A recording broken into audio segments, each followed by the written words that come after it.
This episode of the Warband was recorded on camera in person, so if you would prefer a video format, there is a link to the YouTube video in the description.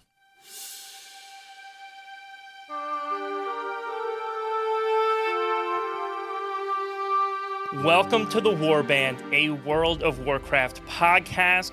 My name is Swaglock, your host, and as always, but for the first time on video today, your favorite co-host, Chicken. Dude, Chicken, it's episode 52, a whole year. 52, one whole year. Dude, it's crazy. Isn't that wild? It doesn't feel like a year.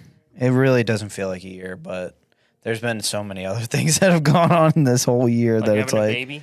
And getting married, and dude, this has been a long year. So I'm glad that you guys were available for this year with us, kind of going along with us this year. But do you think, here's my first question of the podcast.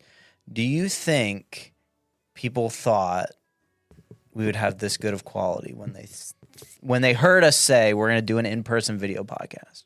Do you honestly think people thought that? Well, actually, it's all because of our Patreon supporters who have helped fund us building this podcast studio, which is kind of crazy. Dude, Patreon, it's all you. I mean, you paid for these lovely chairs, these lovely mic stands that cost more than the microphones themselves. Yeah, that's true, they do. And everything in the background, no, that is all a lie. This is just a space that we were able to use because of our co-host here, Swag. Yeah, this is a space I use for work, and so his day-to-day job. So. But it is cool to be able to sit down on camera and record together. Like, this is the first time, by the way, we've ever recorded in person together, right? Like, normally we're on a Discord call. That's our traditional, recording method. And so if you're watching today, if you're not watching, by the way, if you're still listening on Spotify, let me clarify.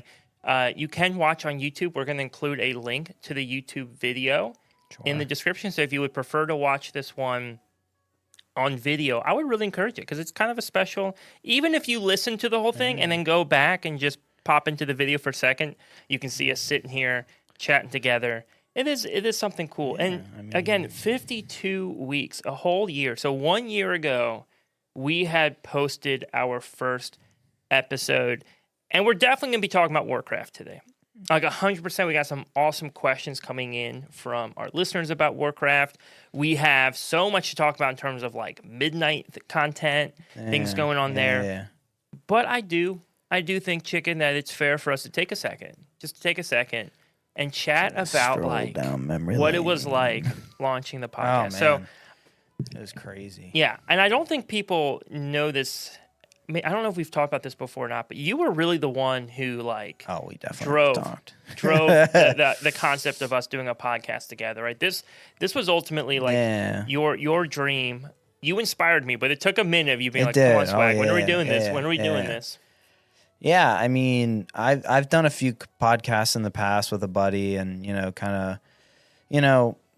they weren't very successful, to be honest, but they're enjoyable, they're fun to do. You kind of sit down and talk. Half the time when I talk about WoW, it's mostly with myself in the car, to be honest. Or I like to say that I'm talking with God about WoW and that He's enjoyed to sit and listen. But typically it's me just like, they should do this in WoW, and just thinking about WoW in the car. Like typically, that is literally me. Like it's kind of like a little psychotic to say out loud, and maybe you think I'm like some psychopath that talks to myself in the car. But and I had a little experience podcasting, but this, I don't know if I've ever told you this. Yeah. But there was one video that kind of stuck out to me, and Swag and I have done a lot of content creation in the past, and you've been a lot more. What's the word? Consistent. Yeah. It definitely is the word than I have been. And I mean, we can see that in your peaks. I mean, you definitely grew a lot more than I did. And not necessarily because of maybe that consistency, but because of, some of the knowledge you have. Yeah. But there's a video by Harris Heller, actually. I don't know if you know. He's got great streaming content that he posts online. Yeah.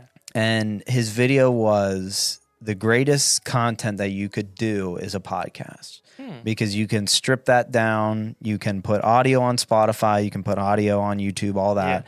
then you can even strip that down even further into, small clip segments. We do like questions for YouTube or something, or we talk about WoW. We got a couple of things to talk about today. You can split those down, like news for the week. You can make a 7-minute YouTube video, but then you can also split that down into maybe funny moments for shorts. So it was basically like podcasting is honestly maybe some of the easiest content to start and grow because there's so many avenues to go. And maybe that was some of the inspiration behind it, but I don't know. I just like getting down and talking about WoW. So. Absolutely. I know you do. So, oh, dude, I love. Well, because that I think is where a lot of it started for you and I. So you had mentioned and you brought up. So why don't we go back to the very beginning?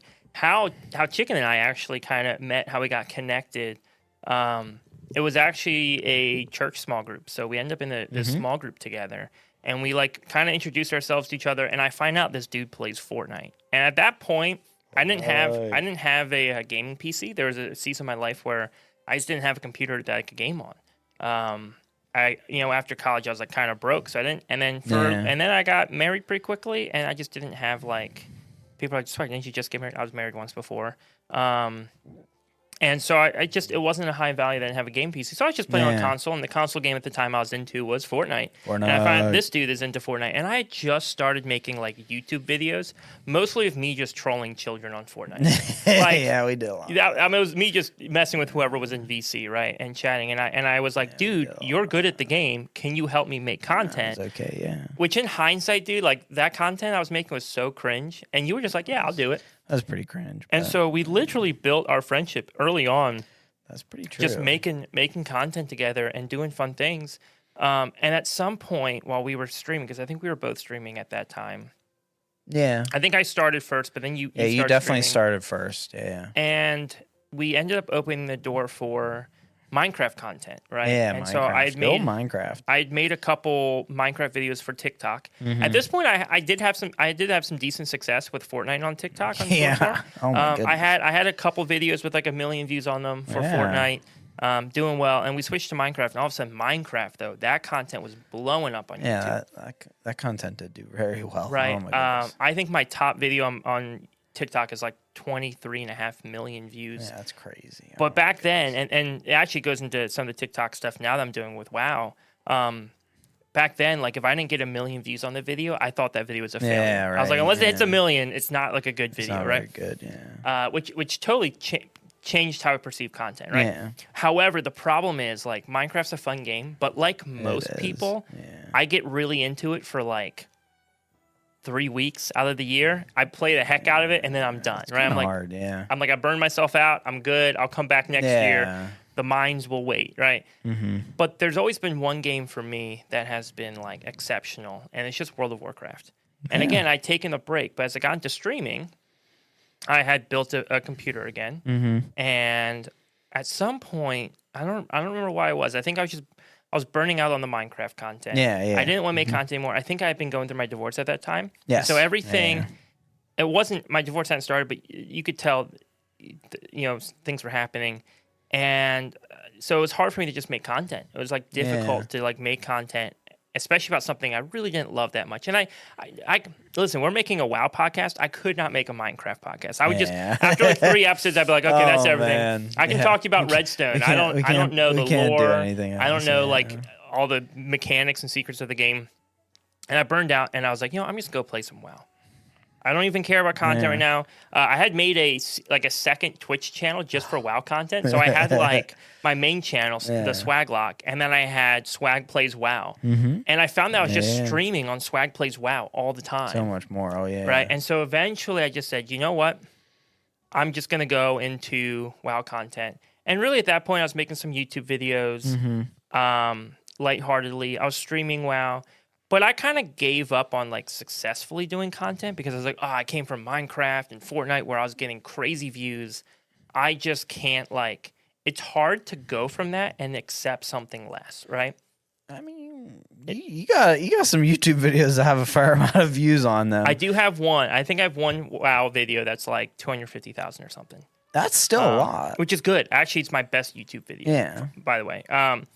But all that to say though, like I was starting to make some WoW content again, and at this time there's a pizza buffet. This is important to the lore. This is important, by the way. People want lore. This is Warband lore. This is Warband lore. So there's a pizza buffet that was near us. It's gone now. They had to close that location. I guess we didn't keep them in business.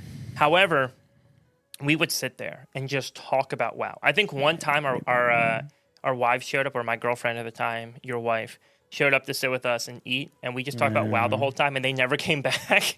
That was the last time they joined us for our pizza. But literally, we would just sit and talk about WoW. Or I'd go over to your house and hang out for a little bit, and we would just sit and talk about WoW.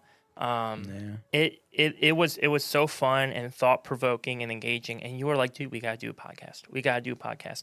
And my brain was like, nah, dude, I'd have to figure out how to nail it with a podcast. I can't just haphazardly it took you a while. Podcast. Yeah.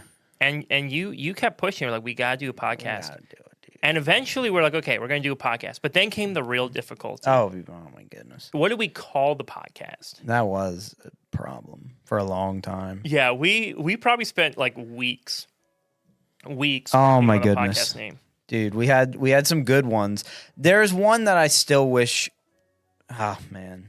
Wait. What do you remember anything? There was one that was like, oh, I really wish we could have done this, but someone already had the name. Oh, we did. We had looked at the starting zone. The starting zone. And I think we had both kind of come up with that name together. However, there's a great podcast already existing. Have you listened to it? Yeah. I've never listened to that podcast. It's a very good podcast. Oh, okay. Yeah, I've never I listen to a lot of WoW podcasts. Okay. That was actually how I originally found Rolly, by the way, who was on. Oh, okay. What was he on? Episode 45, I think it was. Okay.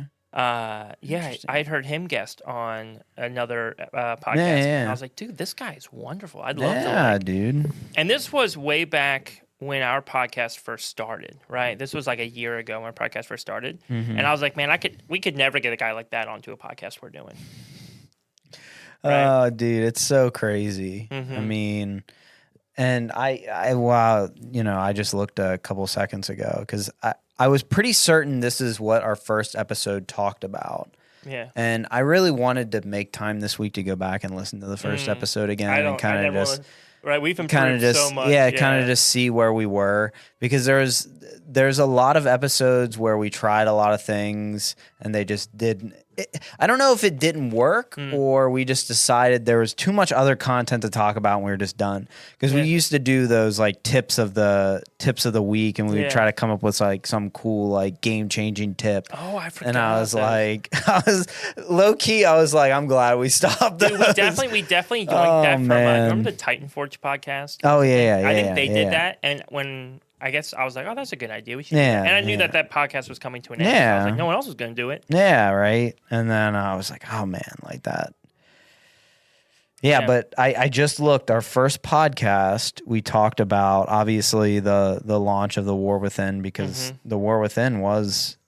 The launch of the War Within was about a year ago. Yeah, it's been a pretty brief expansion. Overall. It honestly has. You know, kind of getting back into WoW. And then it was also about the Evokers getting more. Well, we coined it as Evokers getting more races, but it was about the Drekthir getting more classes, playable classes. Yeah. And it feels like that happened a year ago. It's like, oh my goodness, that doesn't even feel like it was that long ago that happened. You know why we might have written it that way? I have clickbait. Oh, clickbait. Yeah. I have this. I have this like idea, I guess you could say, that if Blizzard ever wants to add more, oh, you are right, Evokers as race. Yeah. Sorry, I always get Evoker and Drakthir kind of meshed together. Yeah. Right, because my idea, and I'm still sticking to it from episode 1 to now. My thought is if they want more races to have the Evoker class, right? Yeah. The trick to do that is, I mean, it's so easy. It's like actually like stupidly easy. Okay. All they have to do is say, hey, look, if you are a Night Elf Evoker, you're actually technically a Drakthir. Yeah. Right? But your visage form is a Night Elf. I mean, that's not bad, actually. Right? I don't think I've ever heard you I don't think you've ever talked about that. Okay. I feel like I would have remembered you saying that. Maybe you did. That was a year ago, let's be honest. But that's actually a pretty good idea. Yeah. I guess my only thing is then because racials would be the questionable one. Yeah, because I would say you keep the Dracthir racials because you need some of the Dracthir racials for the Evoker spec. Yeah.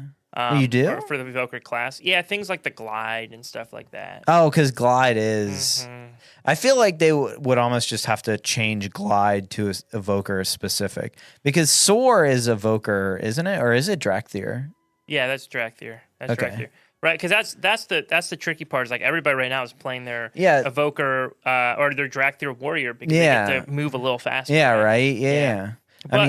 But back. Sorry, we're off topic. We'll get to that in a second. But back to the podcast beginnings.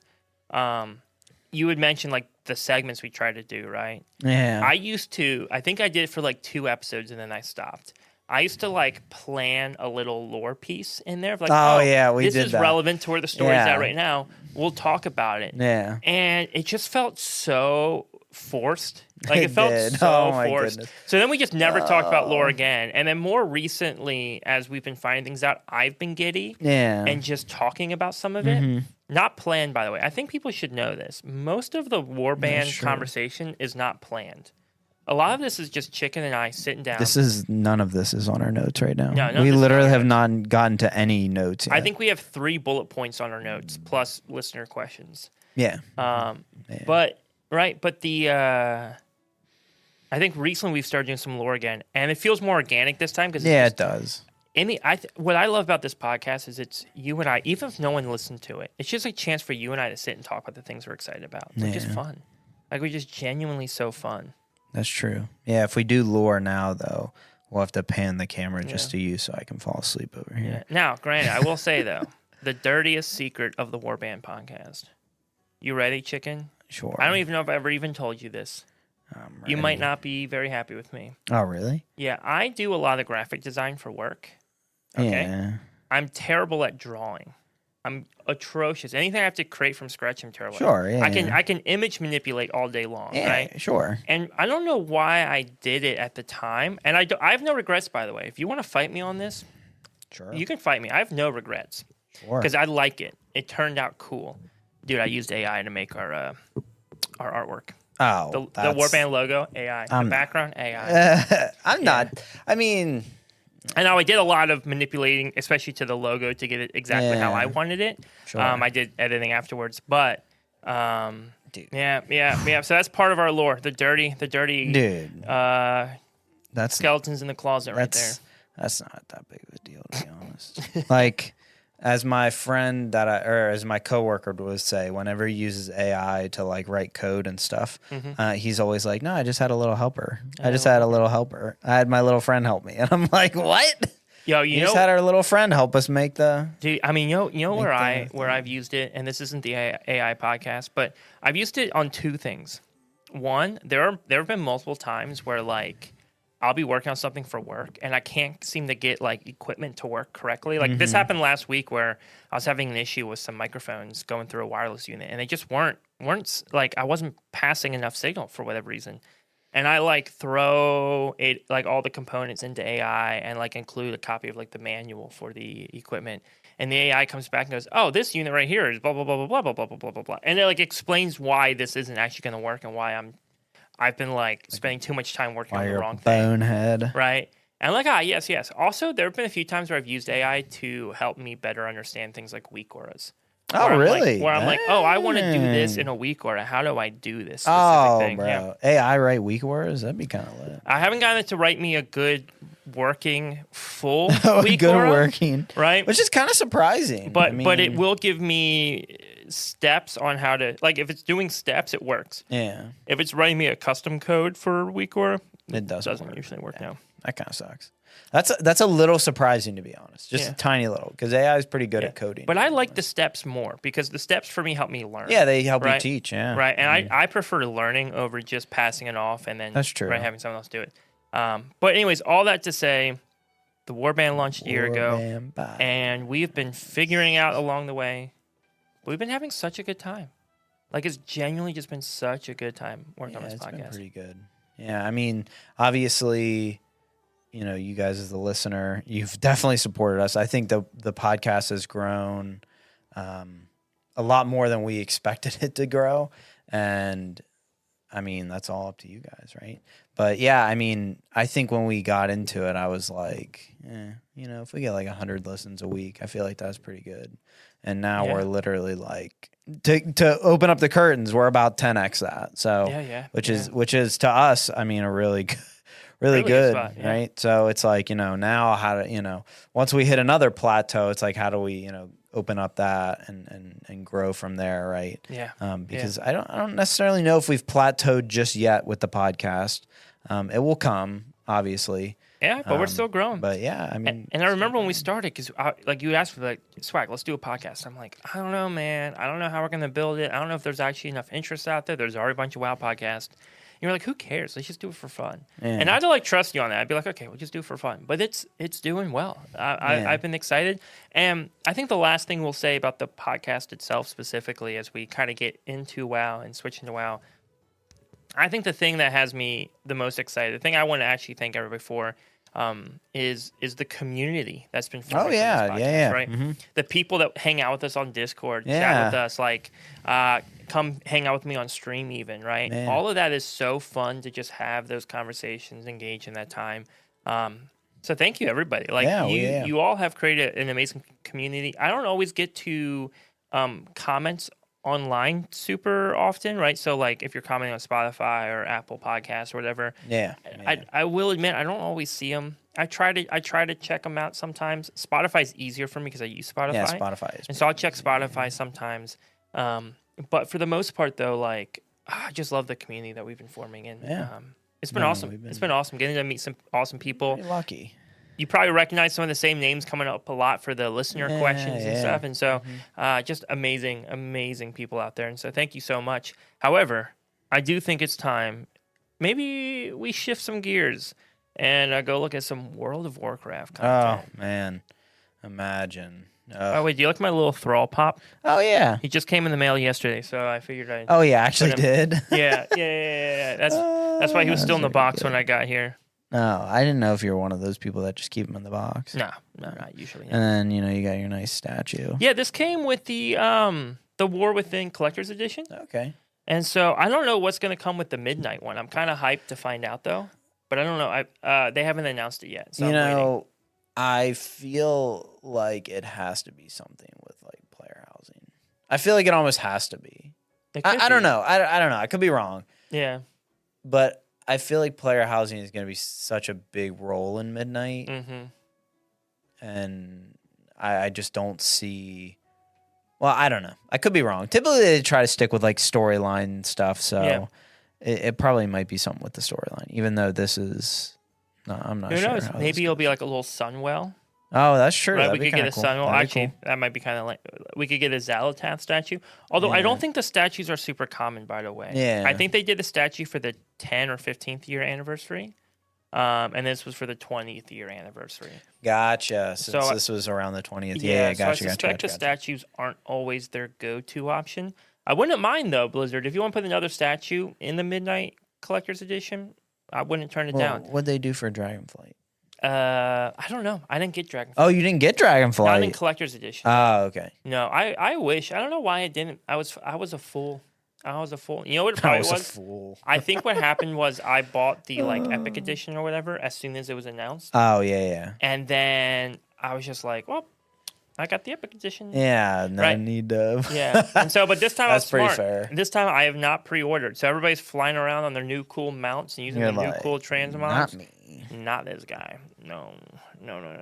I'm waiting. I don't blame you. No, it's I don't know. I'm one of those guys that like, well, you're married now, so technically it is a little different. But I'm like, do I need more random stuff laying around my house? I don't even think Shayna wants me to have more random stuff. Yeah, she's like, no more random WoW stuff. I've had to like relocate it all to my desk. And so now my desk is getting cluttered. Look, I have a big desk, but now it's getting cluttered. You do have a big desk. So we'll see. That's but pretty good. Speaking of which, though, right? Like Midnight is kind of on its way. We have been seeing some changes occur though with Midnight, right?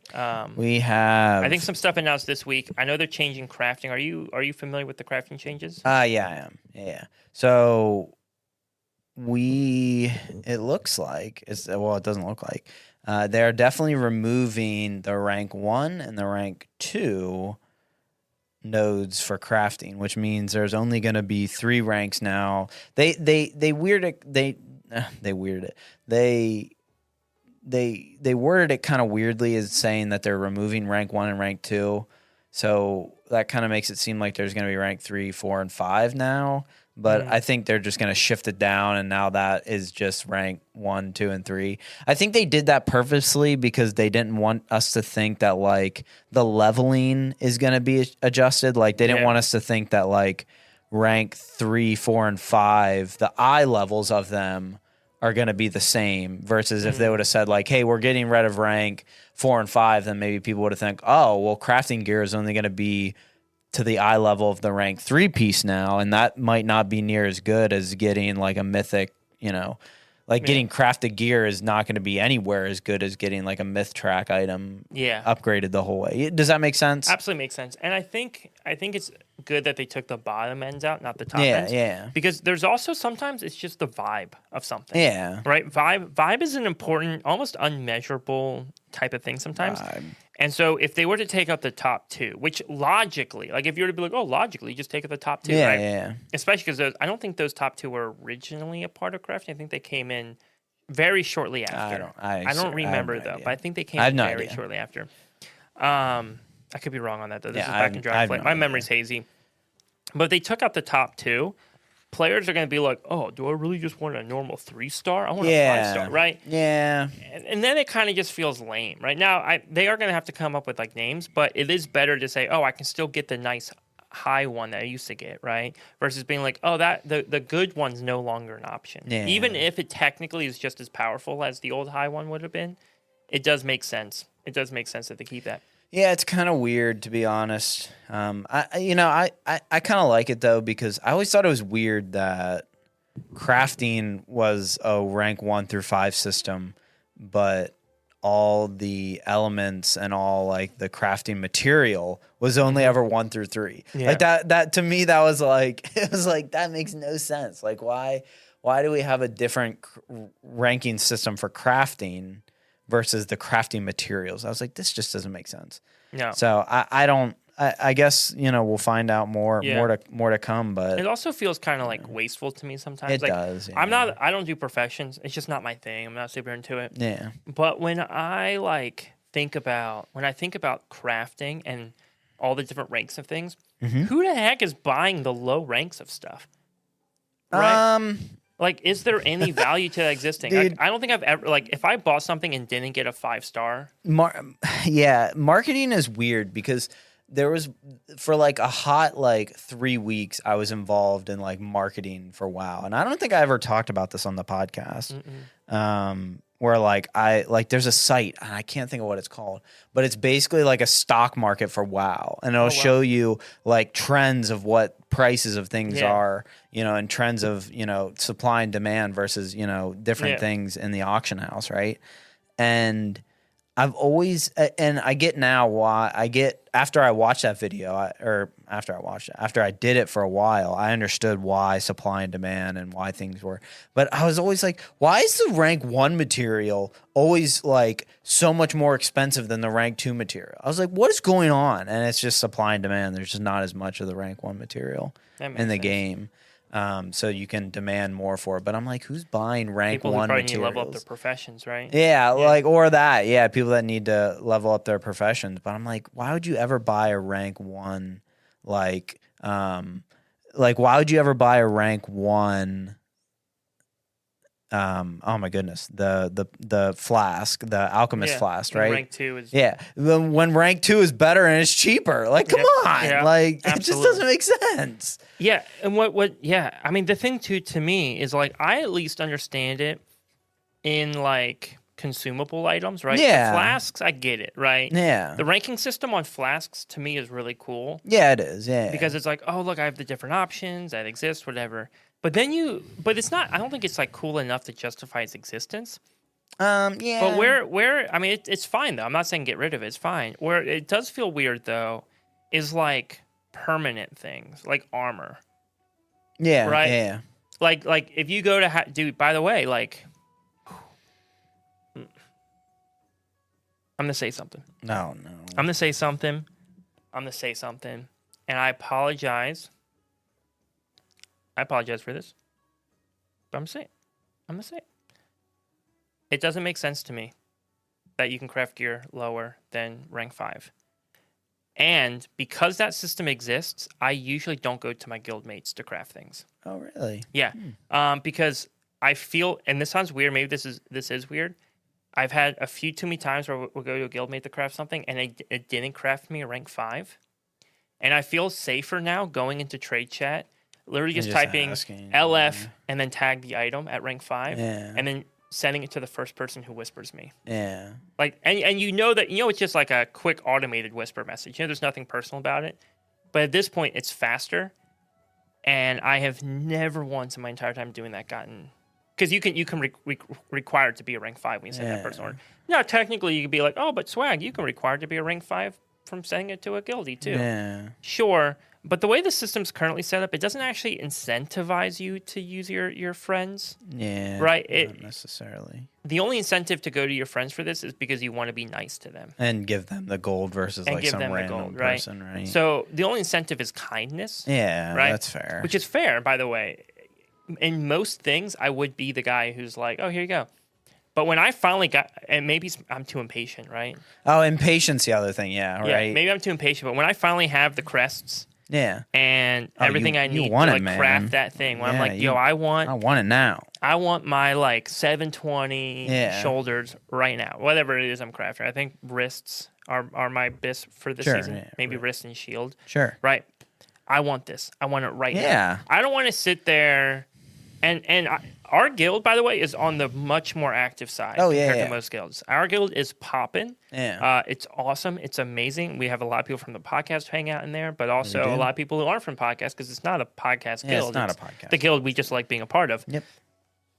And, but man, even with such an active guild, right? What ends up happening is I go, hey, can anybody craft this? And someone in the guild goes, oh, let me go check and see. And then they go log on to their character that does crafting that way. Yeah. And then they go, hey, here's my crafting book. Like, is what you're looking for in there? And I go and I look, and it's not there. And I'm like, oh, no, that's not going to work. Or they can't quite guarantee that one will be a rank 5. Yeah, Right? And it's just like, or I have to go into the Discord and ask. Or usually what ends up happening, what most people do is they'll go like, hey, I put an order in for the guild. As soon as somebody can get to it, please do, right?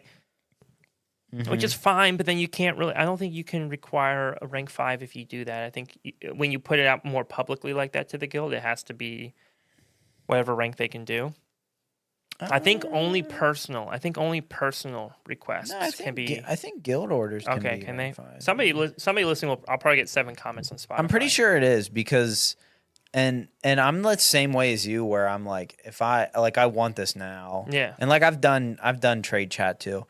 But I've just, basically what I do is I'm just like, okay, I know I'm going to want it. So what I'm going to do is like, when I'm done for the day playing, I'm just going to put it in guild orders and then put it in Discord. And then hopefully within like 24 hours, someone can get it at the high rank and then it's fine. But like, I do understand where it's like, hey, I want this. Like, I have it and I want it. Where I'm just like, yeah, I might have to wait like an extra dungeon for it. But like, it's not the big of a, it's whatever. Deal. It's whatever. So, but that's my thing. And I will say, I feel bad doing it that way. Yeah. But then it just means that, like, hey, literally within maybe even 3 minutes, right? Mm-hmm. I can go buy all the materials. Oh, yeah. I can get everything I need. I can ask and by the way, they get to it so fast. Yeah, they get to it so fast. I get that instant whisper that I can craft it. I send it to them. 30 seconds later, it's back to me, right? And I do like... I don't know. To me, I'm like, okay, I wish there was an incentive that incentivizes you to help your friends. Like maybe, again, I don't know, but what if maybe somehow it was less materials needed for a guild craft? Maybe it was, and not a lot less, maybe just a little bit less or something, right? Some small incentive, and I don't know what that would be to not... I don't know, but then the people who like love crafting, all they want to do is craft. Or like, but I just want to craft. Why Why are you taking that away from me? Right? That's true. I just want to work, trade, chat, and craft. So boom. I don't know. I don't know. But that doesn't change. I think I have the incentive. Yeah. They should, whatever you're willing to tip the person, they should double that and put it in the guild bank. Boom. I feel like that is like not that cappy enough to work. And no, that's never gonna work. Never mind. That's never gonna work. Because then you'd abuse it. Because then you'll have people putting like $100,000 tip, and then like that $100,000 would go, or 100,000 gold, and then that would go in the guild bank and in that person's pocket, and then they would just maybe do it back and forth and back and forth. Dude, that would get exploited. Dang it! Launch your own guild. Send yourself the crafting orders. Oh Reap man! The money. Maybe they just need to have a cap of like so much per week, like 10,000 per week or something. I don't know. Like something. I think they could do something with it. That's kind of cappy, but that one gets a little bit on the risky side for sure. But who knows? Maybe they could find a way. Because as soon as you said, "Oh, gold," I was like, "Yeah, gold incentive." But then it's like, how do you do a gold incentive that can't be abused by people? They can't be abused. Crafting off. You just have to put a cap or something, right? Like only like 10,000 per week, or 10,000 can go in the guild bank per week, per guild or something. I don't know, like something dumb like that. And you can't send it to yourself to craft. Yeah. They could find a way though. I mean, I wish there could be, but again, I don't have like the perfect answer. Yeah. We did get some news, by the way, on a little bit of lore details regarding, and I think you'll actually find these interesting. Okay. We're not doing a deep dive, so don't worry. I'm not giving you tons of backstory. Just a few things with Midnight, because when I watched the cinematic trailer, I had a lot of questions coming out of the cinematic trailer, specifically regarding the people who came out of the Sunwell, right? Like, who the heck was that? They seemed so generic. It seemed so random. What was going on there? So we do actually have some details. There is an interview that was done. I actually haven't watched the interview, but I want to read a couple highlights that I'm seeing on X, right? So one of which is Midnight, the whole like idea of uniting the Elven tribes is a big story, right? And so only part of that is in Midnight, not all of it. Mm-hmm. But the expansion begins with our player being summoned through the Sunwell. So we're actually starting the expansion where the cinematic ended. Oh, okay. Interesting. So, but that to me raises questions, because I'm a shaman. Well, normally I'm a death knight, but right now I'm playing my shaman this season, right? Yeah. Why would I be summoned through the Sunwell? I don't know why. I'm curious to see why, right? So it's not just the Army of Light, it's not just the player characters, but they did say, this is a quote here, at least one in particular, so this will be a person, right? At least one in particular which is pretty baffled to be there and doesn't know quite what happened, but is still there. So we're told that there's going to be a character who shows up. They're not really sure why they're there. They don't know what's been going on. But they're there. Now, it could be like a Harronier, right? Because we know at some point we're going to go to the Harronier lands. Yeah, at some point. It's possible that one Harronier who was with us in Undermine is going to be with us there. Yeah. They've also referenced that Sylvanas is probably coming back this expansion at some point. They at least said we're going to see her soon. Yeah. I had my theory before they said that publicly. I had my theory that having Sylvanas take part in the defense of Silver Moon is a nice, like, full circle kind of storytelling for her. Where she fell originally and where her life started to unravel originally is able to be where she kind of starts anew, right? Because at this point, the story for Sylvanas has kind of ended. She's paying for what she did in BFA and during Shadowlands. However, what's next, right? Originally, Sylvanas' story started with the fall of Silver Moon. Yeah. What if now her new story is starting with the defense of Silver Moon? Yeah. That'd be kind of neat. The Harronier themselves, their story in Harandar, which is a place we're going to, will show a little bit of the bad side of the light, right? So the light isn't always the good guys. Not all the time, right? Orwena, I guess that's the name of the Harronier that we were with in Undermine. She'll take us to Harandar, but maybe people won't be so happy to see her come back. And so some other stuff going on. The Void Storm will be a big Void Elf story. We don't know how we're going to get there. You can't just go there, so we're going to figure that out. But it is a part of the story of us getting to that place. And this is a big one, I think, or we have two big ones. One, Quel'Thalas is only the first rework that we're getting. So if you're excited that Quel'Thalas is being reworked and redeveloped to be fresh and ready for 2025, or I guess in this case probably 2026, it's not going to be the only zone. We're going to see more zones in the future get refreshed and revived, and I am so for that. Nice. I am so for that. The second thing is about Silver Moon itself, right? So there's been a lot of controversy that you're seeing on X, the Everything app right now, about Silver Moon City being, and I guess I honestly think some of it's just confusion from people. Basically, what Blizzard has said is half to 2/3 of the city will be allowing Alliance players into, and Alliance players have free roam of that space. Yeah. And 1/3 up to a half of the city. I don't know how much I believe in there. There's a reason I can explain why I'm iffy on numbers. Sure. Will be Horde only, right? So we're talking about Alliance allowed and Horde only, not Alliance only and Horde only. Because I think some people thought Alliance were just getting a part of the city. Yeah. They're not. They're just being allowed into a part of the city. Makes sense. I don't know if you've never played the Blood Elf starting zone. You've probably never even been to Silver Moon City before. And people are like, how's Chicken never been to Silver Moon City? Because he started in Shadowlands, and there's no reason at all for him to ever walk into Silver Moon City. Gorgeous city. Amazing city. I'll show you sometime. But dead. If you go in there, right now you'll probably see people, because people are probably role-playing in there getting ready for the new expansion. But if you went in there like 2 months ago, before all the midnight announcements, you wouldn't find a single soul. Nobody hangs out there because it's too inconvenient to get to, and you can't fly. By the way, no flying.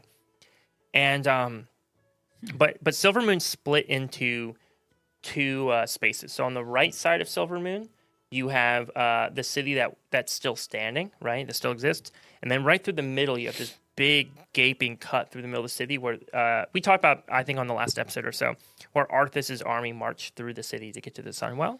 And then on the left side, that was just all destroyed. Which is all destroyed.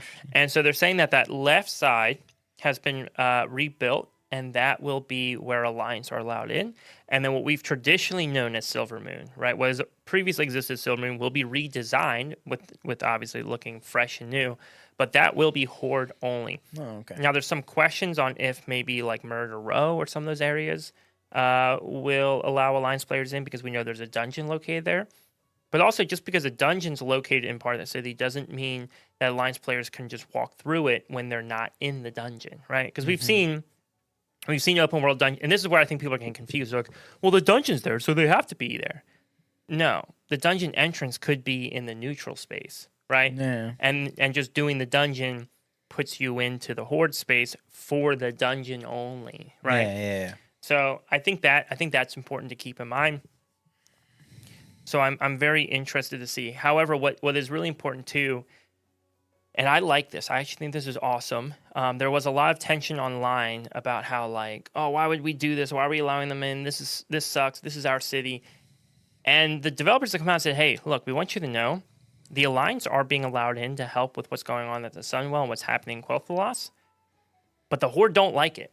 They are not happy with that. They're actually like very upset about it, and there's a lot of tension that's occurring because of it, and that tension will roll over into the future. Oh, and so good. I like this because I love Warcraft when there's tension between the Horde and Alliance, and I love Warcraft when there's tension that feels correct between the Horde and Alliance. Yeah, that's fair. So, for example, when Garrosh is going into the north of Orgrimmar, right? The north above Orgrimmar, and trying to take trees from the Night Elves. Okay. And that's considered like sacred land to the Night Elves, and they don't want him to take those trees.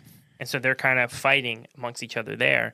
I like that tension because the Night Elves want to protect the trees, and the Orcs need the trees for lumber to build homes, right? And protect themselves. Mm-hmm. I like that story. That's good story, yeah. Right? Sylvanas being tricked by the jailer and just burning Teldrassil down for the sake of it and bombing her own city, that feels forced. That feels like bad writing. I don't like that writing, right? Yeah. So I like the idea that the Horde are now allowing some alliance in because they have to, out of absolute necessity to protect Quel'Thalas. But also being like, we don't like you being here. This ain't great, right? That's true. Yeah. Yeah, that's pretty. Yeah, good. I actually suspect that the Horde sections, based on what we've been told, that if you walk into the Horde sections as an Alliance player, that you'll actually be like, they said kill on sight is their words. I suspect it might put you into like the old school war mode where like you walk in and you can be attacked, but you can't attack back. Yeah. Or the guards would just kind of run over and smack you down, right? Yeah. I don't know, but I'm excited. I think that's kind of cool. I think that's a cool touch. That's kind of neat.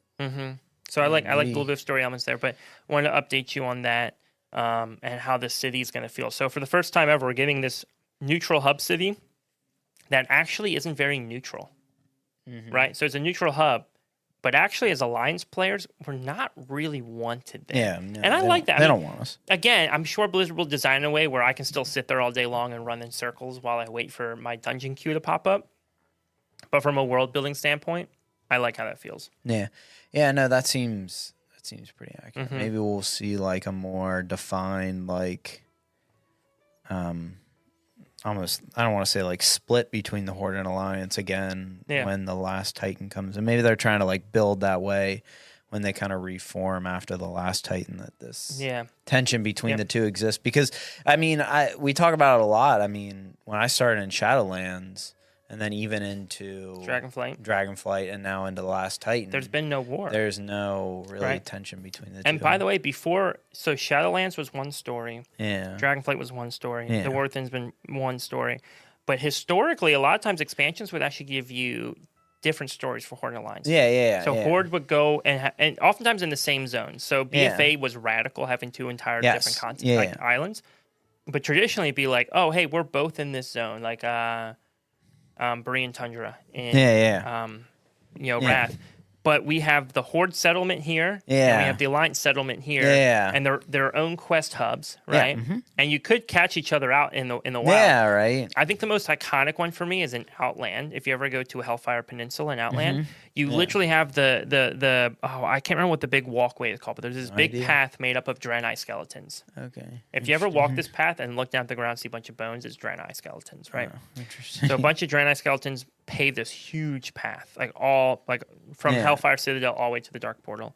And on one side of that path, you have a Alliance fortress kind of set up, and on the other side, you have like a Horde fortress set up. Sure. And they literally have their weapons pointed at each other, like, interesting. Yo, don't do nothing, right? Yeah. And that I like that. That's a good feel to me. So I'm hoping, and they did say, by the way, in Midnight we are going to see some separate quest hubs for Alliance and Horde. That's cool. So that has me excited. I think what's hard, though, is it means they can't just tell one straight through story. But I like it. I like it when you kind of get two parts of the story going on in different places. Yeah. Yeah, it's kind of hard now, especially with the guild split, too, and being able to queue with members of the other faction. Because it's like, oh, like, my friend is Horde, but I'm supposed to hate them. I think them, right? A couple things. I think sometimes you can separate yourself from the story, right? So I think it's fair to say, hey, look, for gameplay purposes, I want to be able to play with my friends. Yeah. But for world building and story, I actually absolutely hate the Horde and despise them. That's fair. You could also, though, if you want to create like a logical in-game reason, and you could literally just be like, hey, look, guilds are actually like neutral entities of that's true. Heroes and champions that band together, right? True. And sometimes they're individually called upon by their faction leaders to serve, right? But the guild itself that they are a part of is like a neutral entity. Yeah, no, that's pretty fair. That's a good way of putting it, actually. You could 100, right? Like that'd be such an easy way to define it, which I think will be really cool. Hey, moving on to the next thing here, I think. I don't know if you saw this before right now or, before we put it on our show notes, but I think it might make you pretty happy. Actually, I don't think when I first saw it, I was like, oh, this is cool. But then I was like, oh, but then this. Anyways, they're bringing Comp Stomp to become a permanent game mode, and I know you're a big Comp Stomp guy when it comes out, but what's your thoughts? I mean, well, I'll give my thoughts real quick, and then we can kind of go to you. But I think it's weird to make a game mode like Comp Stomp. I'm gonna go 3 steps back actually, and I'm gonna compare Comp Stomp to like Time Walking, right? Yeah. If Time Walking was available every single week of the year, you could do Time Walking all the time. I feel like that would kind of take some of the joy away of doing Time Walking for the people that like it, right? Like myself, I like Time Walking. I don't mind doing Time Walking when it comes out. It's a great thing for leveling. But if it was there every week, I don't think I would probably ever do Time Walking, right? And it kind of goes, hand in hand with Comp Stomp. Like I think now that it's an everyday game mode, is it going to be as enjoyed as it was when it was a limited game mode? It's kind of, totally that kind of would go in line with other things like, remixed editions. Plunderstorm, yeah, is a big one. By the way, they said right now there are no plans for Plunderstorm 3. Really? Yeah, which is dumb because I love Plunderstorm, man, dude. I could go. I need a little more time because I'm enjoying the current season. But give me another month, maybe 2 months, and I could slam some Plunderstorm. Plunderstorm 3? Dang. I didn't even realize Plunderstorm 2 was technically Plunderstorm 2. I thought no. It's all just Plunderstorm. I just use Plunderstorm 3 as a way to say a third round of Plunderstorm. Oh, man, dude, that sucks. I really enjoyed Plunderstorm. I did too. Well, that'll change at some point. Hey, remember, they said that there was no plans to bring in a third Demon Hunter spec. They literally said that like 2 weeks before midnight. They did. And then there was like, hey, just kidding. Yeah, but everybody knew, by the way. Oh, yeah. My goodness. Everybody was so aware that there was going to be a third. Like, it wasn't even. Remember, like, we were memeing about it on the podcast forever ago. Yeah, although I think you said, you're like, no, Sweat, that's not happening. Yeah, I might have said that at the beginning, but. Anyway, my thought was that it was going to come out before midnight, right? Yeah, well, that's true. Yeah, the thought was that it would come out when, like, maybe with the raid or something. When they took down raid, it was like some guy rose or something, and you could make a playable spec. But what are your thoughts on Comp Stomp being everyday game mode? Yeah, I think initially right off the bat, I agree. Right off the bat, I agree with you in terms of like, I hate to say it because you want to believe a good thing is just a good thing, right? Man. You want to be like, oh, it's fun. Just let them do it anytime they want to do it. But sometimes something is more fun and good when it is limited, right? Mm-hmm. Yeah. A great example, pumpkin spice. Yeah. Right? That's fair. We're about to hit pumpkin spice season. I'm sure Starbucks probably already has their pumpkin spice right now. And if you like it, you love it, right? Like, you absolutely love it. Yeah. But, man, if pumpkin spice was just available year-round at Starbucks or anywhere else, probably wouldn't be that impressive. Like, in fact, it probably wouldn't be a high-demand thing. Probably not. But when it's this, like, yo, I anticipate this coming back. Dude. Yeah. I'm excited for this. I love this thing. It does well. I think Taco Bell does really well at that. Or Taco Bell is always trying to test things out, try things. Yeah. And they're always cycling things off the menu and then back onto the menu eventually. And it constantly just brings this, like, excitement to the menu of, like, ooh, this is coming back. I love the nacho fries, right? Like, whatever it is. I want my taco pizza or Mexican pizza or whatever they call it. Oh, Mexican pizza, yeah. Right. So I do get, like, there's a hype to that. But Comp Stomp's cool. So if they, and again, though, I think Comp Stomp's probably one of the cooler rotational things that they have right now. Mm-hmm. So the hope would be that they add another cool rotational thing in there. No, that's fair. I will say, though, personal preference. I don't know if I have the best memories with Comp Stomp. I don't know if I like Comp Stomp. One time, this was shortly after I returned back to World of Warcraft. I was with our guild, hanging out. And I was just getting back into tanking. Just trying to practice tanking again, building up my tank. And some of our guild members were like, yo, Swag, we're going to go do Comp Stomp. You want to come join us? I was like, what the heck is Comp Stomp? Like, oh, it's so easy. You literally just go fight NPCs in not Alterac Valley. What is it? What's the name of the zone? No idea. Starts with an A, though. But whatever. we go fight. You just fight robots there, and while you capture points, right? And I was like, okay, awesome, sounds good. I can do that. I enjoy that. And so I go into the comp stop, and I'm just as a tank, so I'm just like slappy handsing everybody and just having fun, right?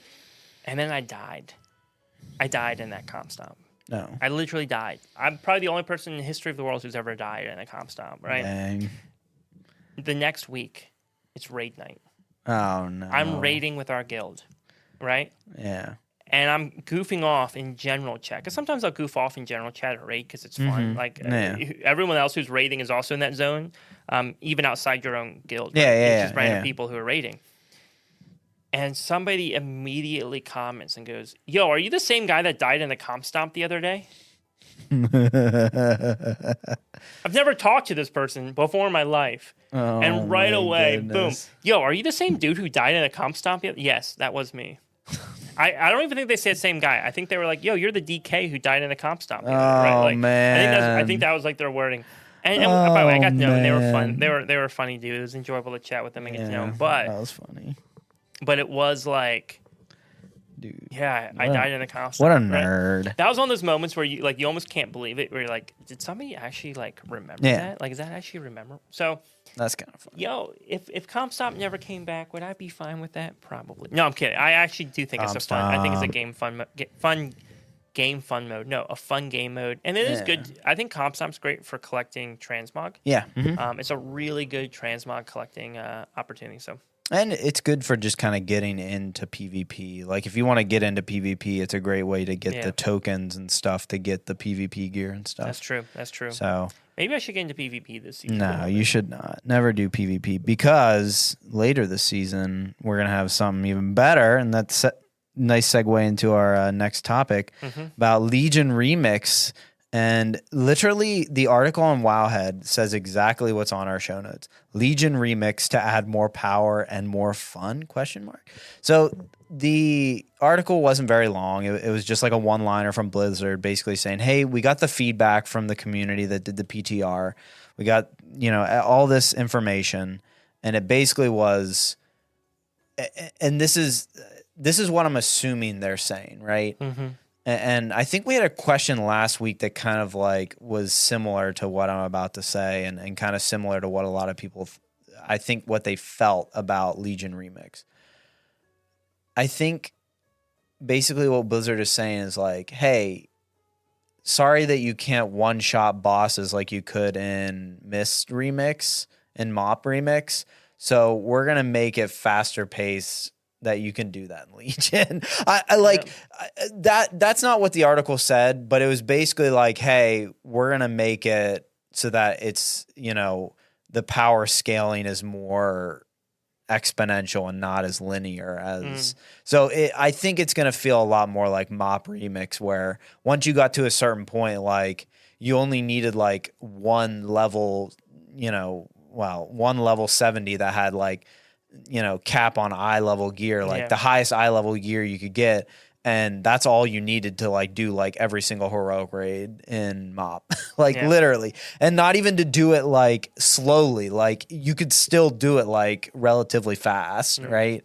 And to me, sure. Like if that's what the majority of the player base wants for Legion Remix, then I guess it's what it is. Right. It's just now that you add in like the Mythic Plus scenario, right? How does that kind of feel with, how does that feel exponentially versus raids? Because raids are like, okay, like you go in, you do it once and it's kind of cool, right? Yeah. Now with M Plus, it's like, okay, I did it on a +4. Now can I do it on a +40, right? Can I just go in and slapstick this boss on a +40? Yeah. I don't know. So I don't know what your quick thoughts on Legion Remix. Well, I think I have a few thoughts. One of my least favorite things about Mist of Pandaria Remix, and it's part of the reason why I got turned off from it so fast. Yeah, was you had like the first half a day where everybody spammed those freaking frogs. Oh yeah, that's fair. And got uber powerful right off the bat. Like you had a bunch of people who just got insanely powerful, right? Yeah. And we had people in our guild who just and I say people in our guild, but I don't think any of them are part of our guild anymore. Like they all like dipped like right after MoP was kind of over. right? That was like their thing. Their thing was MoP it kind of Remix, seemed right? like you're right. Yeah. It was kind of like MoP Remix was their thing. Yeah. But they just like spent every waking hour. Every waking hour just farming frogs. Just farming frogs or doing whatever, right? Whatever they could. And I'm sitting there, I'm like, yo, dude, I got a job. Yeah, right. I got like friends I got to talk to. I got like, right. At least modern WoW doesn't heavily punish you for not being able to spend 24 hours in the game, right? Yeah, that's fair. Right, right. Like things kind of balance. Remix doesn't. Remix just goes, yo, if you want. Which, by the way, for that person is probably super exciting. Oh yeah. But what turned me off though was like I remember we had our first raid night and I showed up and I put some work in, dude. I wasn't I wasn't showing up like slacking. I put some work in. I remember showing up, still having put some time and work in, running dungeons, trying to get as much power increase as I could. And it was like 2 people just hard carrying all raid, right? Like 2 people doing like, I want to say like 20 times damage. Oh, yeah, 100%. Right? 100%. And I remember being in there and just being like, why am I here? Yeah, what is this, like, right? What value am I actually adding to being here? Granted, don't get me wrong, I'm funny. Yeah. So I add that. But like, what actual gameplay value do I add? Yeah. It was a conversation I was having last night, actually. We were raiding, right? And we're about to trim down our raid team. Mm-hmm. And, dude, last night was actually probably my worst performance healing. All season, right? The rest of the season, I've been like usually second on the meters, sometimes first on the meters, right? Like doing pretty good. Last night, nah, dude. Last 2 nights actually, like, I was like 5th or 6th, right? Like I was bad, right? Which was a bummer. It was a real bummer to see. I think I figured out what I'm doing wrong. I think I got it sorted through. I want to send my logs over to Oreo and have her take a look and see. But I remember talking with the officers afterwards because that kind of has to happen, and it's one of those things where part of me is like, I'm probably safe. One, I'm probably safe because I was personally asked to heal instead of tanking. Normally I'd be tanking, so I'm doing a different role for the sake of like the guild, right? So it'd be kind of weird to be like, hey, can you play a different role so that you can get cut from the team? So that you can get cut from the team, right? Right. So that would feel weird. But then also like as an officer and somebody who like back up raid leads when Lex is unavailable to raid lead, there was that part of me that's like, oh, cool, like. I get a spot. I probably get a spot on the team because I'm the raid leader, right? Yeah. We're talking with our guild master who has been just insanely busy with work, insanely busy with work. Yeah. Right. And I think she was kind of feeling that same thing where like this season it's just hard for her to keep up just because of work. Yeah. And being like, well, I know I'm probably guaranteed a spot because of being a guild master, which. Right, I think. By the way, let me clarify. I think our raid team would have an uproar as a whole if our guild master was not present. Right. Yeah. Our guild master is the most cherished person. People adore her. Right. And so, like, understandably so. But as we're talking, there's a part of this that, like, we kind of know these things probably to be true. Not guaranteed. Like, if Lex came and he's like, hey, Swag, look, dude, like, the other healers are really working hard. I want to honor the work that they're putting in and take them with us. Yeah. Totally get it, by the way. Like, totally get it. If I don't continue on for that reason, I understand. I'll just find another way to raid for the time being, right? Like, it's whatever, right? Yeah. But, man, there is something crappy. And this gets back to the Pandora thing. There's something crappy when you're like, yeah, I'm brought along, but like, right? What am I doing? Right, like, and that's why I was like, even talking about. That's why this morning I'm sitting down looking over my logs. I'm putting into WoW Analyzer, and WoW Analyzer is not up to date on Resto Shaman, so I have to put it in and then like make assessments based upon what I'm seeing there, but know that it's not fully accurate, right? Yeah. And I'm like going over because I'm like, no, I want to make the cut because I'm working my butt off. Right? No, I want to prove my worth. Yeah. And even in something like goofy like MoP Remix, dude, it just felt crappy. So it did. But by the way, though, the idea of this infinite power scaling is awesome. So how do you do that? Like, how do you have that infinite power scaling while at the same time, and maybe you can't, maybe you just have to accept one or the other, right? Maybe you say, no, retail is this and remix is this, right? Yeah, I mean, I think that's what. But how do you at least make it so everybody like feels valuable, right? I think M+ is a good way to do that. It is, yeah. Right? Honestly, more than rating, because M+ will scale. So the people who want to push higher, the thing I always say about M+ is everybody has a spot in M+. They do. Yeah, that's fair. Yeah, right? That's a good Everybody way of has a looking spot at in M+. And you might be like, I don't know. I can't keep up. I'm only running 6s. What do you mean you can't keep up? You're only running 6s. Clearly, you're keeping up in 5s. You're keeping up in 4s. That's true. And you're pushing 6s right now, right? Yeah. That's your Just spot. takes time, yeah. Just because your guild mates are pushing 10s and 12s doesn't mean you're supposed to be pushing 10s and 12s. Yeah, that's true. What you're supposed to be doing is enjoying the game and finding the content that fair. challenges you and helps you grow as a player. If you want to grow. If you don't want to grow, that's totally fine too. Well, that's true. So maybe M+ will fix that problem. I just remember MoP Remix being like, This just feels bad. I will also say though, MoP Remix I think allowed the collection of a lot of cool transmog. Well, that's things. true. Yeah, it did. But dude, the Legion Remix transmog, whole different level. Hopefully. Oh my god. Hopefully. There's this one completely new transmog set that they built for it. I would put the picture in the video, but I'm probably not going to spend enough time editing the video to do that. But there's a Legion Remix transmog that looks sick. Honest. And it has one of the coolest... It has actually probably the coolest cape I've ever seen in the game. Where it's like a cape that then just kind of like converts into like energy instead. Oh, that's kind of Right, and like flows out. It's really, really cool. Rarely do I get excited about a cape. I got excited about this one. And comes like multiple color options. Yeah, that's kind of neat. So the remix is actually like looking like kind of a vibe. Yeah, remix. Yeah, so... Yeah, Oh wait, before we move on, did you hear about the leveling thing in Remix that was going on? People are doing like Remix beta or whatever, and complain that the leveling was like super slow. So it sounds like they're speeding that. Well, back up. maybe this is kind of like the more power and more fun kind of deal. Yeah, leveling felt really slow. People were like, this doesn't feel like Legion Remix. It feels like Legion Classic. And so I do like. I think it's hard because I think Blizzard wants us to play through those stories, right? I think they want us to go back through the content. Yeah, but we don't want to.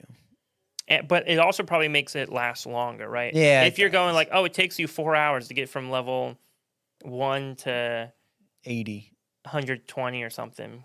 Oh, yeah. Yeah, because we're talking about Legion, right? Yeah. Oh, no, it would be 1 to 80. Yeah, it would be 1 to 80. Yeah, because they're still going off retail stuff, right? Yeah. Yeah. You have all your retail stuff. So 1 to 80.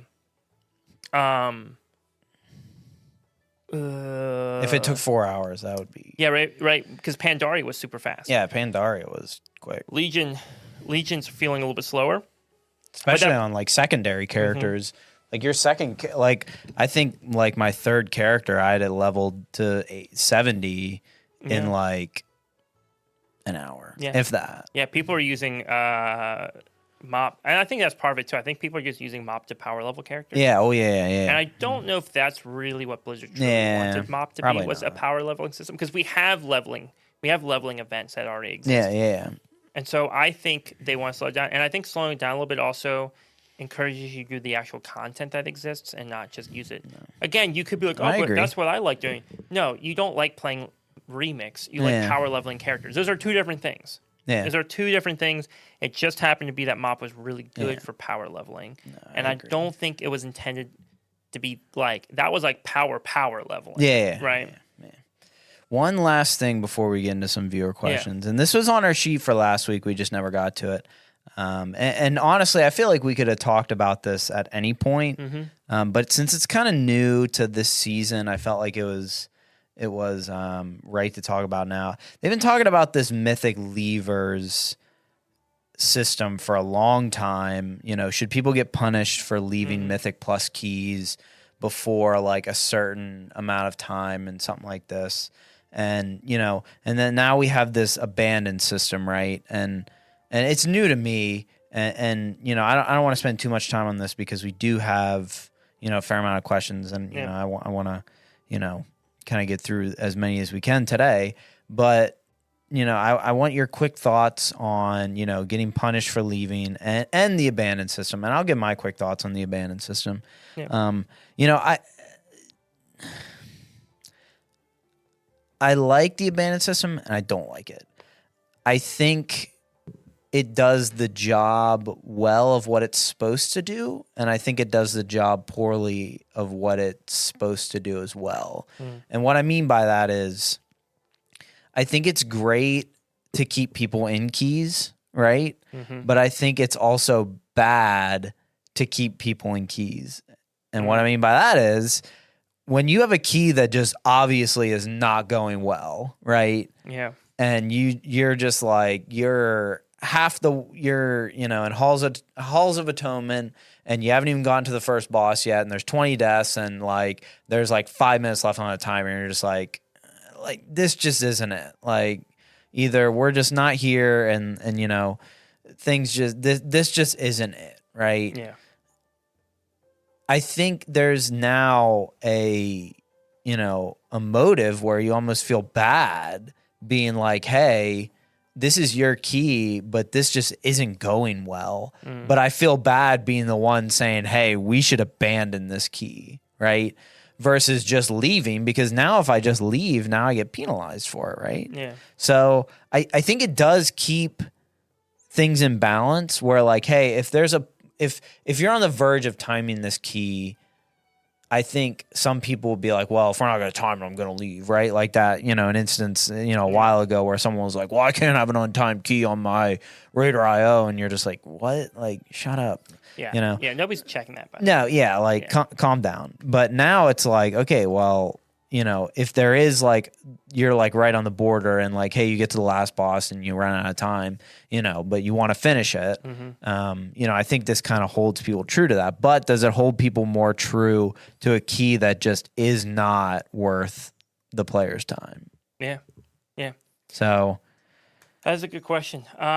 So far, my experiences with it have always been good. Okay. So far, my experiences with it are good. What I have found is, and this is what I hated before. What I hated before was the dude that like didn't want to risk his Raider IO appearance, which didn't even matter to you. You're running 10s, like shut up, right? Right? Like nobody cares. But no one cares. But also though, right? Like what I hated was you go into a dungeon, everything's going good, you have that one bad pull.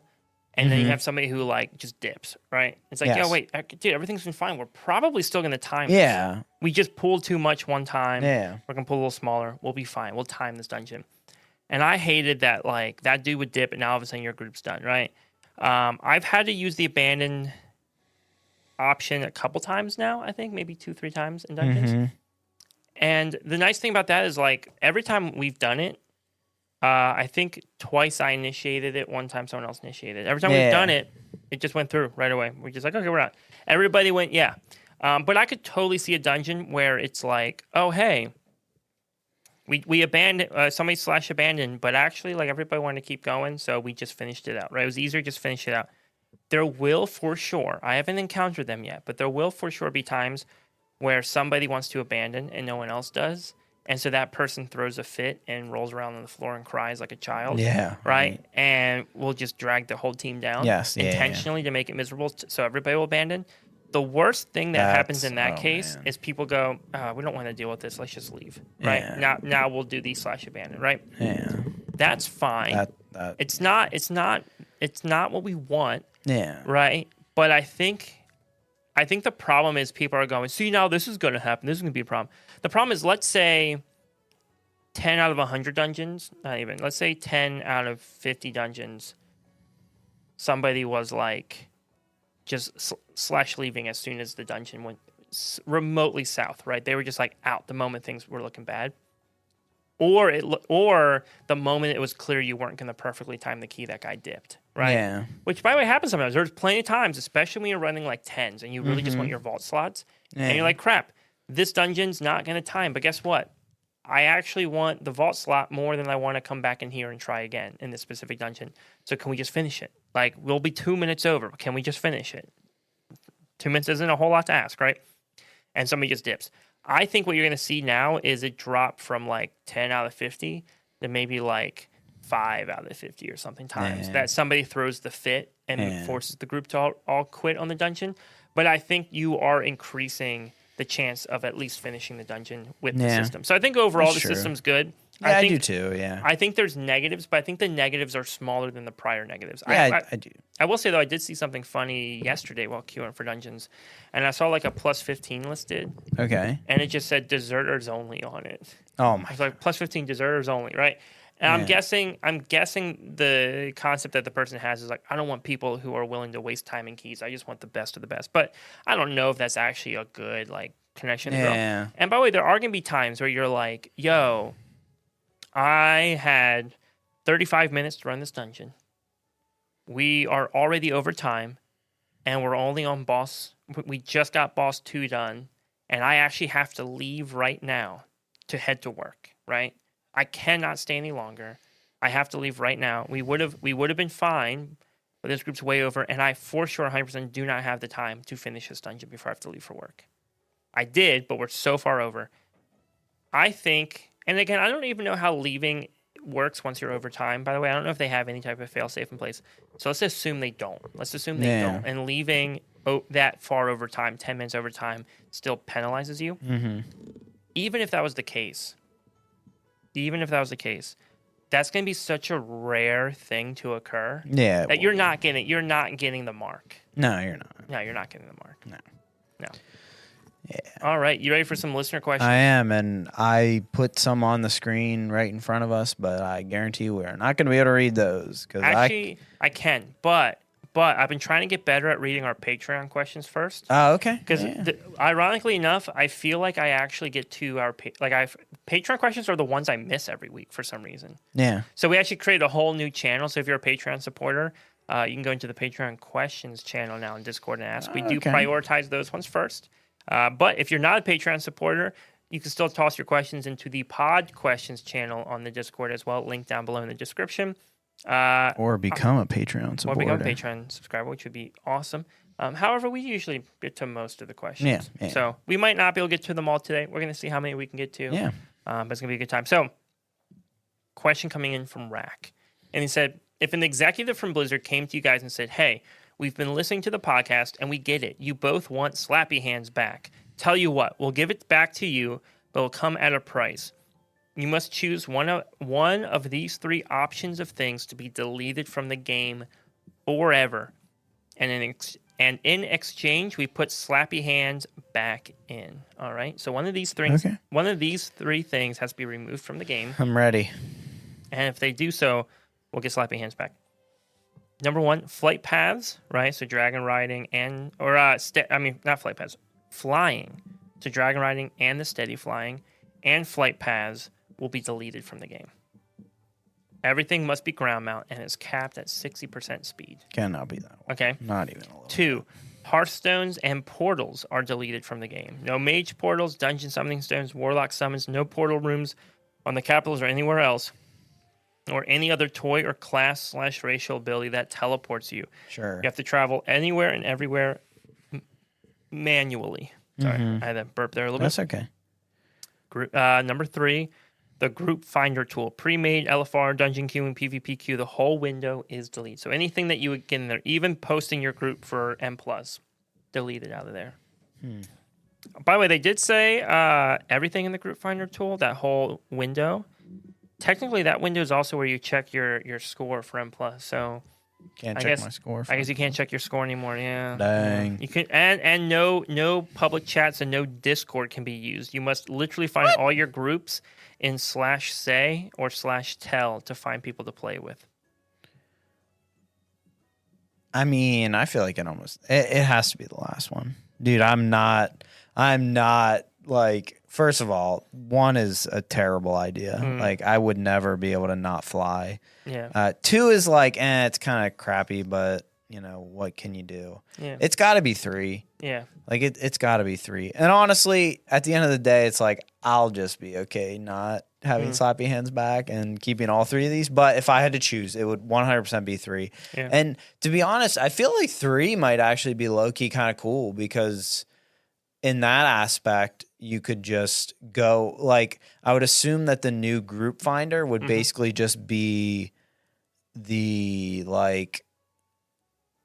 the perimeter of like the 10 feet right next to the dungeon entrance or raid entrance, right? Or maybe even like somewhere like in Dornagal, right? Right. People just hang out. Yeah, people hang out because they know that it's like, hey, you come here, like the teleport room or something. Yeah. Like, hey, we hang out here if you want to do a dungeon, right? So, like, even that I feel like wouldn't even be that bad. But not being able to mount, fly, or teleport, nope, can't do that.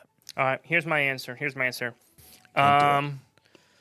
The easy answer would probably be portals at this point because mount flying is so fast. Yeah, mount flying is is so fast. Yeah. So if I was talking about pure time saving,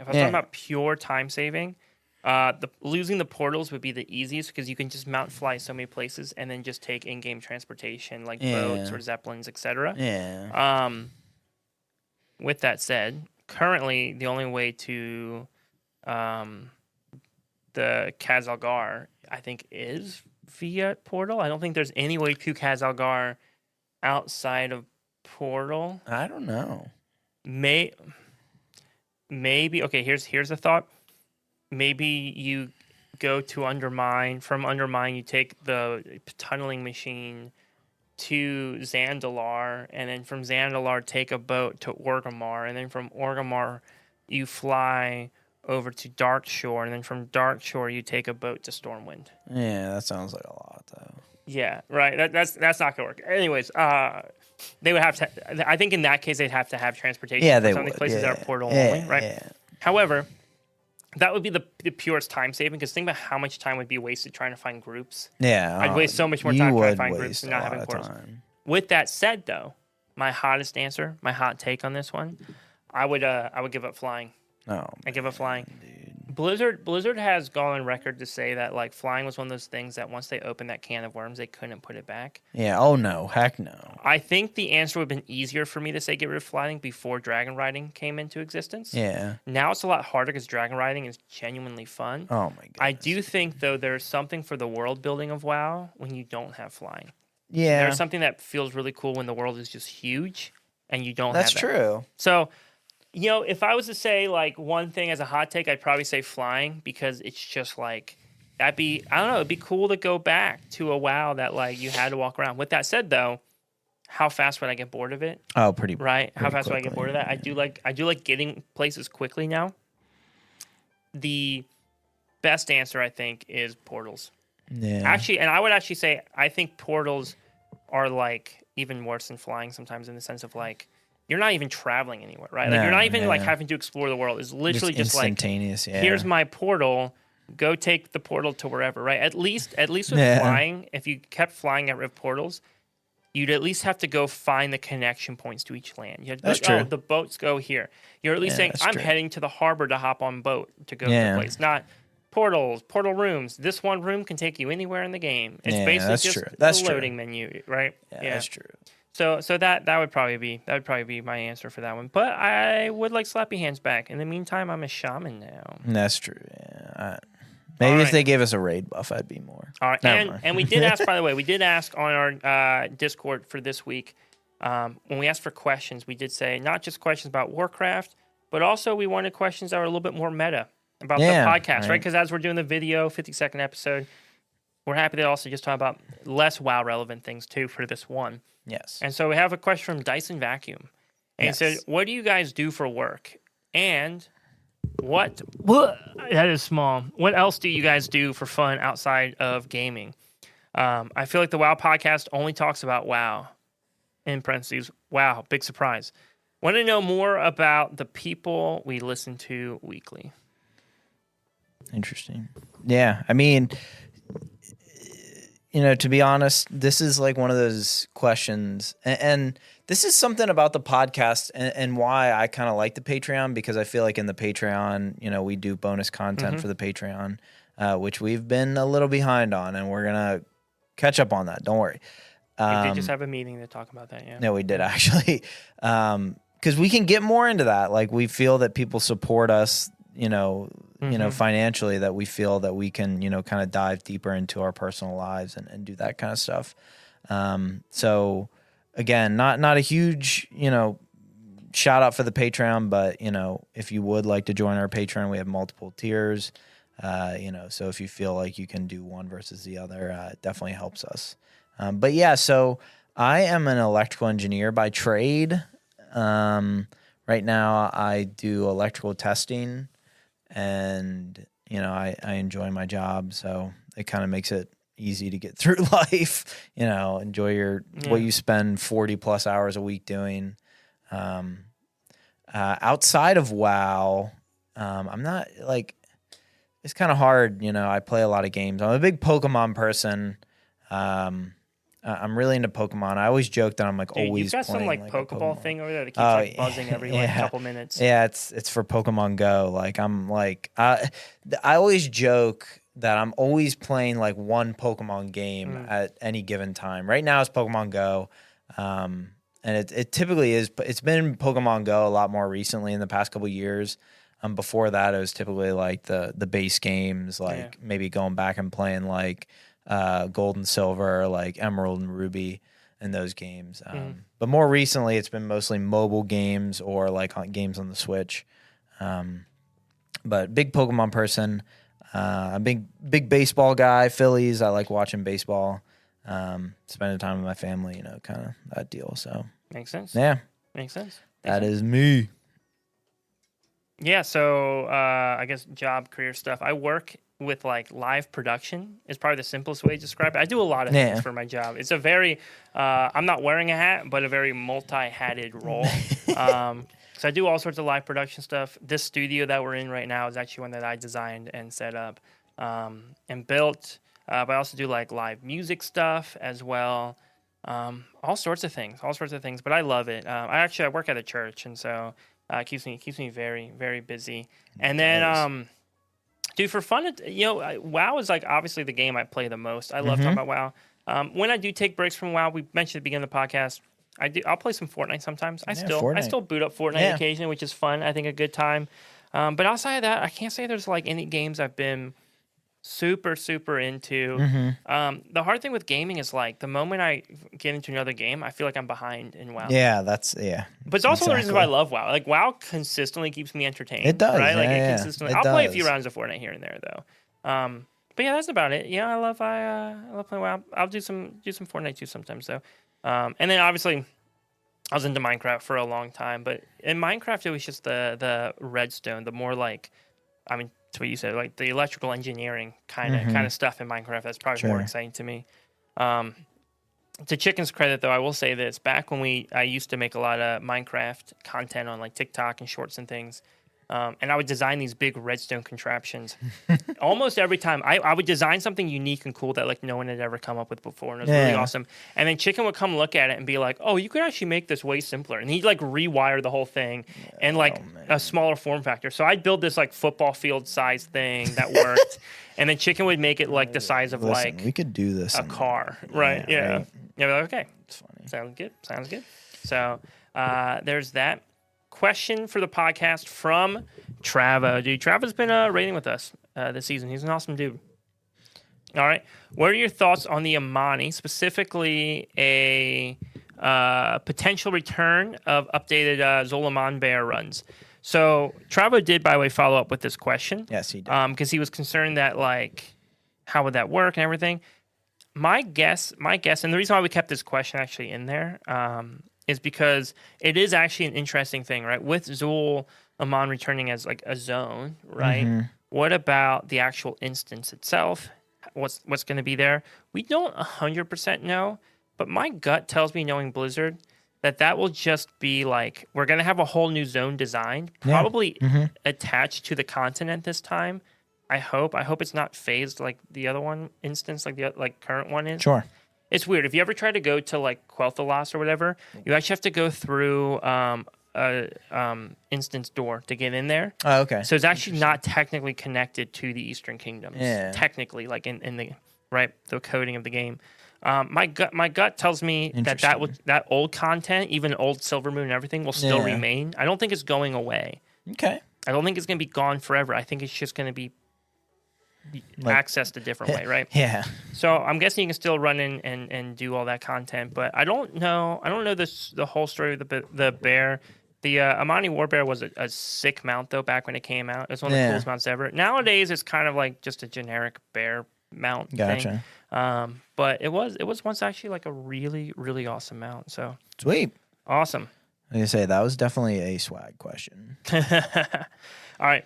Here is another question that we have for the podcast from Draga. A little easier to read off my phone rather than off the screen. Yeah. So Draga said, what are your top 3 racial starting zones? I finally made a human the other day to try the starting zone, and it was a huge disappointment. I'd like to eventually try them all.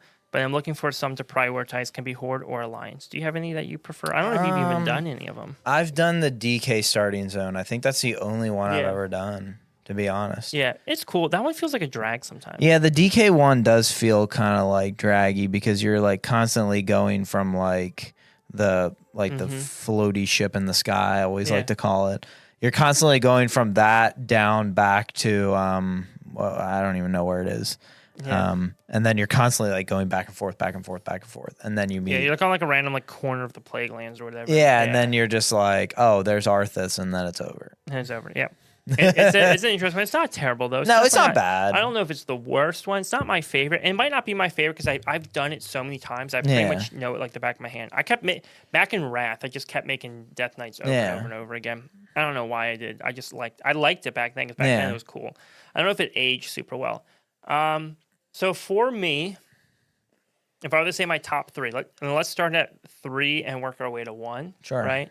So I would say number 3 for me, and this one actually is probably the most engaging and interesting of them all, is probably the Worgen. The Worgen starting zone is really cool. The Worgen starting zone is really cool.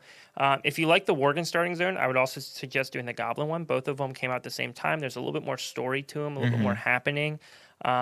It feels more engaging. Most starting zones just start out like, oh, hey, you're whatever. Here, do whatever, right?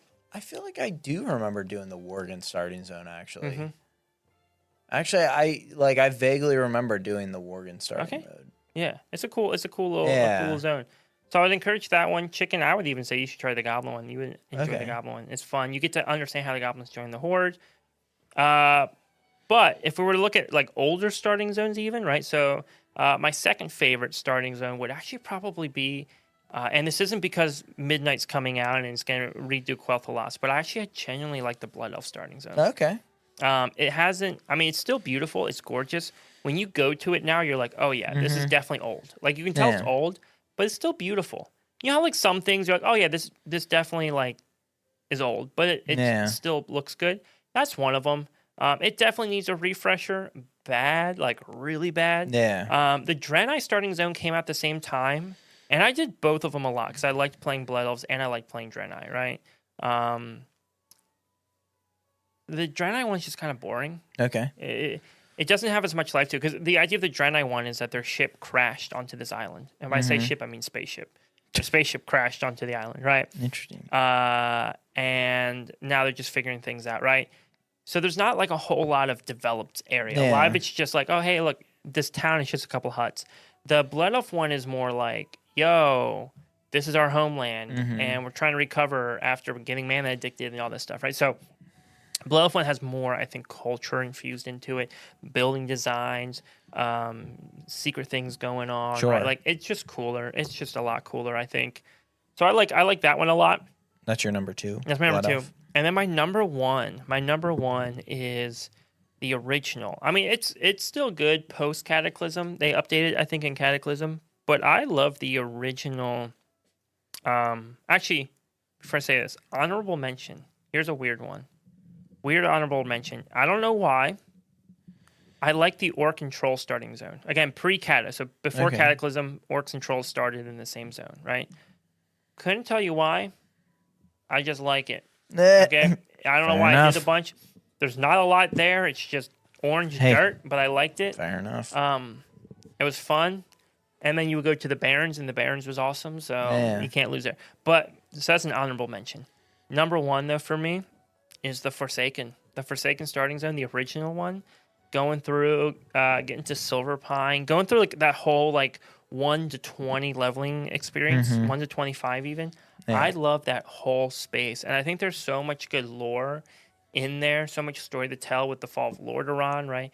You see this like land that's been like ravaged by war, but now the undead are living there. So you get to witness the Undercity, which is the ruins of Lordaeron, right? And you go to this underground city there. You get to kind of like witness how the undead are like adjusting to this new life that they have, like how wild it is. It's got this like spooky kind of vibe to it. Back then, I thought the Worgen were like the coolest thing ever. Weirdly enough, I don't care as much now that they're playable. But back when they were just like random beasts that you would encounter, I was like, these are awesome. There's so much story to them. I think part of it was just how mysterious they were. Yeah, I like creatures that have some mystery behind them.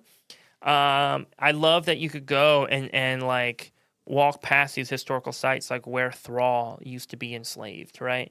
Like you get to kind of see like all these things, which by the way, I don't know if you knew this, but the word, like the name Thrall just means slave. Oh, okay. Yeah.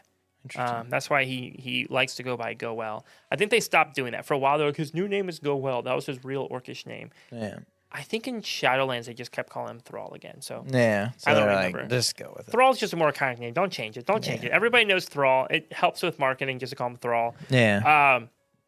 All I'd say though, the Forsaken starting zone I think is really cool. And again, those early starting zones, like the Worgen one I mentioned, is like very story driven. It's like you start off and Gilneas is under attack by Worgen. Yeah. You're trying to fight them off. Yeah, I remember that one. Yet, right? You haven't become one yet. They're just under attack. I remember trying that to defend one. them. Yeah. And that one is really cool. It's very story oriented. But the original starting zones weren't that. The original starting zones were like literally the undead ones, like, yo, you just came back to life.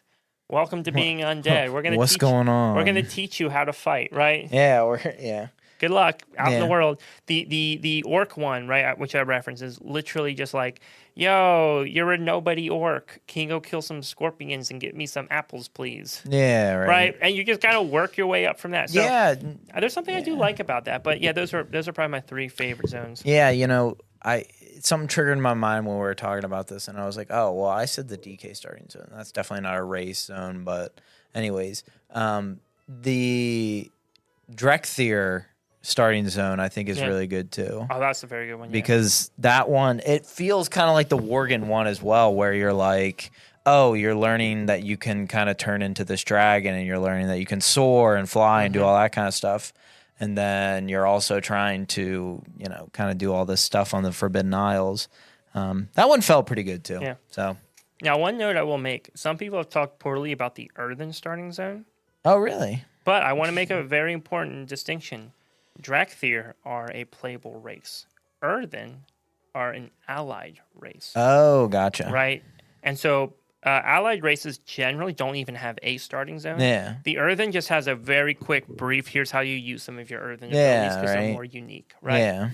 So I just want to clarify that real fast. That if you're like, well, the Earthen one was terrible. Why is the Drakthir one good? Because they're actually different things. The allied races, and I don't know if a lot of people know this actually. Allied races is a term that Blizzard uses for races that are simpler than other races, right? Gotcha. So they use the same skeletons from other races. It's why I think the Amani trolls might become playable because they're using the skeleton of orcs for the female Amani trolls. Gotcha. So they reuse assets in order to create the allied races. Even the Colterans use a dwarf skeleton, I believe, in their design. Even though they don't look like a dwarf, I believe it's a heavily modified dwarf skeleton. So, so basically all that to say, allied races are simpler to design than like a full actual playable race. Yeah, that makes sense. Like a Drakthir is from the ground up.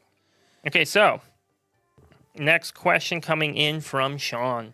He says, with racials becoming less and less unique, what are some racials that you would like to see added to the game? So obviously like abilities racial that abilities. races have, yeah. It's kind of hard. I mean, because it's hard to add. It's hard for me to think of racials because I feel like they almost have to be like, I don't want to say dumb, but like they have to be like dumbed down and not as important enough that it's not as it's not as much of a need. While you're thinking about it, here's a thought I have. This isn't really a racial ability, and by the way, also I do think I don't know, man. Racials are such a funny one because a lot of people get really upset over racials because they offer, quote, too much of an advantage. And it's like, my thing, though, is the people that affects are like the top 0.1%. Yeah, players, right? Let the other 99.9% just have fun, right? Yeah, like, right? Yeah. I get it. To me, it doesn't matter. Right, and what's funny to me, right, is like, one person is over here like, dude, I love that my Forsaken gets to eat people, or my Night Elf can shadow melt because I get to like hide in the woods and I feel like a Night Elf, right? Like cool, right?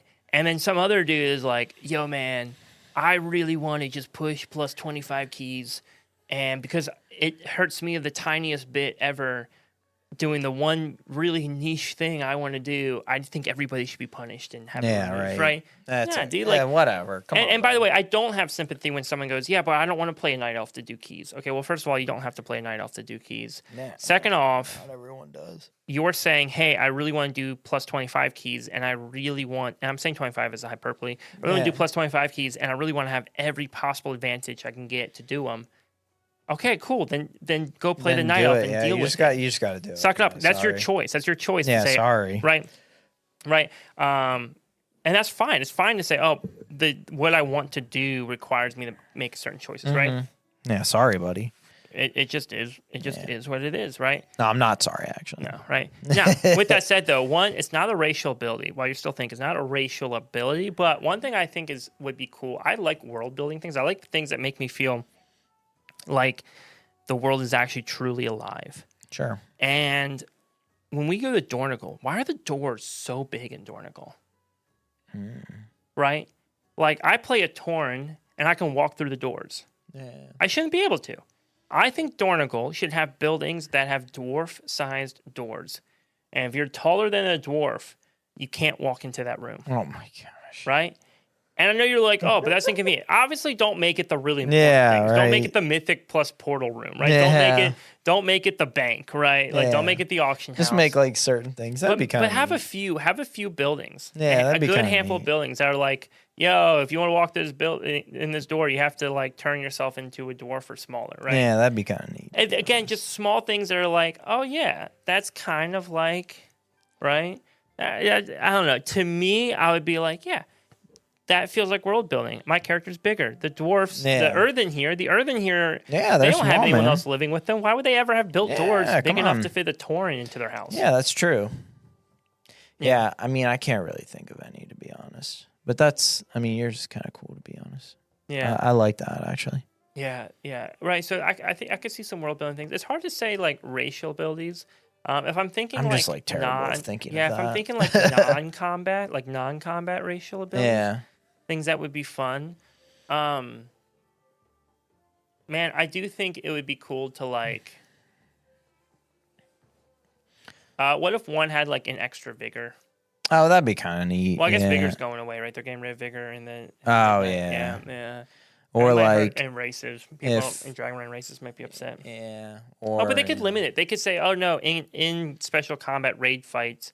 And dragon riding races, you have normal vigor, but then outside in the open world, you have an extra one. Oh, yeah, that's you right. could do something like that. Yeah, sure. Yeah, that'd be kind of neat. That could be kind of cool, right? I would take like a double jump, right? A double jump. Ooh, right. Yeah, not the double jump and glide that demon has, but just a normal double jump. Right? Like think like if Mechagnomes just had like a little jetpack that just bumped them up a little bit higher. Yeah. That'd be kind of neat. That'd be cool. I can see that. Yeah, that would be kind of neat. All right. I think this is going to be our last question because we are running out of time for our, again, 50-second episode. This has been good. All right. Yeah. How do you feel about the current state of the Horde and Alliance? We've had the Horde Council for roughly 2 expansions now. I know that Turalyon has been the leader in Anduin's absence, but I'm not an Alliance main, so I'm not super up on the beginnings with them. From the Horde side, it feels all right. Definitely feels like we've sort of lost part of the Horde, though. I hadn't thought too much about that until I saw a headline from Bellular. Haven't watched it, though. I have not seen that headline from Bellular. Haven't watched it. So whatever we're about to say is not influenced by what he's going to say. But I do have my own thoughts on it. However, I'll let Chicken answer that question first and his thoughts. Yeah.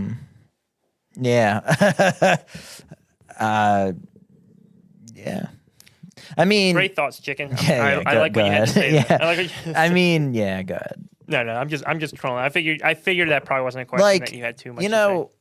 It all comes back to I just really don't know a time where it seems like there was a big difference between the two. Yeah. Ever since I've played the game, it doesn't really seem like there's ever been like a split faction between the two. So it's hard for me to really comment on a lot of that stuff. Yeah. So sorry. No, you're all good. So I believe it's been to this from. I'm trying to think timeline. I'm trying to think timeline right now for a quick second. I want to say Shadowlands to Dragonflight was 5 years. There's a 5-year gap in there somewhere, right? And then Anduin went missing for a while. Maybe it was during the 5 year after. Yeah, Anduin went missing. So, he was gone after Shadowlands. He kind of went and did his thing. So I think it was. I think it was from Shadowlands to Dragonflight was our 5-year gap. A lot has happened. Okay. Turalyon has been leading the Horde, or not leading the Horde, leading the Alliance ever since Anduin left. Turalyon is Illyria's husband, so the Void Elf we've been rolling around with. Her husband, except instead of Void, he's the leader of the Army of the Light. So Paladin to the extreme, right? Not that guy, but Paladin to the extreme. Amazing dude, right? Questionable sometimes. Maybe he can be a little too aggressive. Maybe he could become a zealot. We don't know. However, he's been leading the Alliance. What's hard for us, though, as players, is we're not playing during that 5-year time jump, right? We just jump in 5 years later.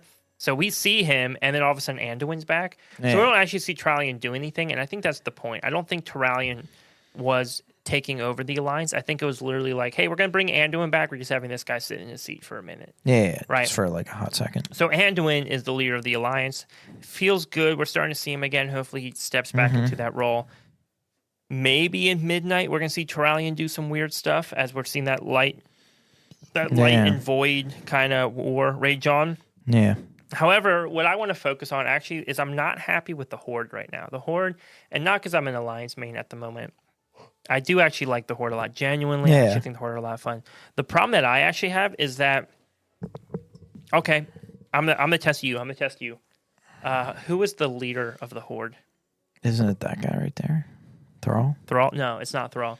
Thrall started the modern Horde. He started the modern Horde. He was the war chief for a long time. He's not currently. Yeah, I have no idea. No idea, right? No idea. There's actually a council.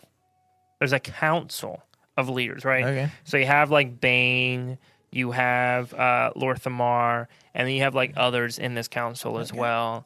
And then the undead have their own council of leaders. So I don't even know which one is their representative for the Horde Council. And that's the problem I have. The problem I have is sometimes World of Warcraft in their storytelling tries too hard to be like, oh yeah, we're like all getting along and like this is the most optimal, great, happy ending possible, right? And so for them, it was like, oh, we've had 2 back-to-back terrible war. Well, you had Vol'jin, but Vol'jin didn't last very long.